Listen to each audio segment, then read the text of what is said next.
சற்று முன்பு கிடைத்திருக்கக்கூடிய தகவல் ஒன்று மக்களே, அதாவது பார்த்தீங்கன்னா, அதிமுகவில் விழுந்த அடுத்த விக்கெட் இதை பற்றி நாம் பார்க்க போகிறோம். பார்ப்பதற்கு முன்பு நம்ம சேனலுக்கு நீங்கள் புதிய பார்வையாளராக இருந்திருந்தால் ஒரே ஒரு சப்ஸ்கிரைப் பண்ணிட்டு பாருங்கள். அதாவது அதிமுக கூட்டணியில் இணைந்த முக்கிய கட்சியாக இருந்த சற்று முன் ஒரு முக்கிய தகவல் கிடைத்திருக்கு. சற்று முன் தமிழகத்தில் 2026ஆம் ஆண்டு சட்டமன்ற தேர்தல் நெருங்கி கொண்டிருப்பதன் சூழலாக யாருடன் கூட்டணி அமைக்கப் போகிறார் என்பதை மிகுந்த எதிர்பார்ப்போடு உள்ளது. இதை குறித்து திமுக தனது கூட்டணி பலமாக வைத்திருந்தாலும் மேலும் பல கட்சிகளை தங்கள் கூட்டணியில் இணைக்கும் முயற்சியில் தீவிரம் காட்டி வருகிறார்கள். மறுபக்கம் அதிமுக பாஜகவுடன் கூட்டணி வைத்துள்ளதால் விஜய் உள்ளிட்ட கட்சிகளை தங்கள் கூட்டணியில் இணைக்கும் முயற்சி நடந்து கொண்டு தான் இருக்கிறது. தனது கட்சியில் நிர்வாகிகள் பலரையும் நீக்கினாலும் மற்ற கட்சியினரை தங்கள் கட்சியில் இணைக்கும் பணியில் இபிஎஸ் தீவிரம் காட்டி வருகிறார்.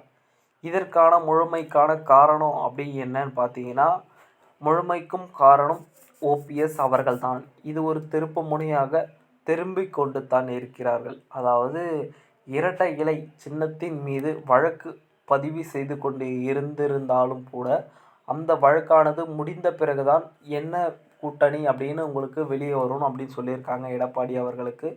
இதனிடையே சேலம் நெடுஞ்சாலையில் நள்ளிரவு நகர் இல்லத்தில் இபிஎஸ்ஐ தமிழ் மாநில காங்கிரஸ் தலைவர் ஜி.கே. வாசன் சந்தித்து பேசினார்.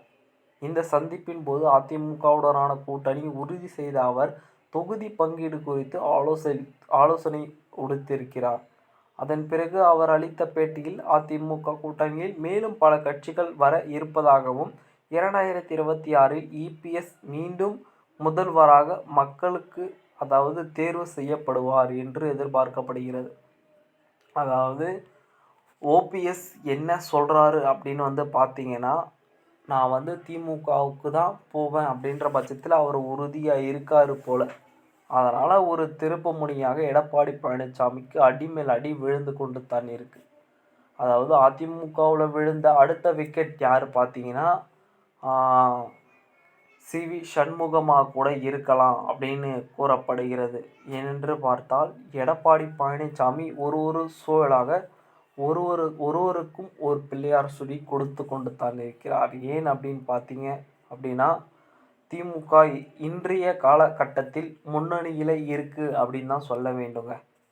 பொறுத்திருந்து தான் பார்க்க வேண்டும் என்ன மாதிரியான சூழல் மாறுது அப்படின்னு பார்த்தீங்கன்னா, எடப்பாடி பழனிசாமி கட்சியிலிருந்து ஓபிஎஸ் விலகி இருந்தாலும் அவர் திமுகவில் போய் இணையிறது ஒரு திருப்பம் மாற்றமாகத்தான் இருக்குது அப்படின்னு நமக்கு கருதப்பட வேண்டும்.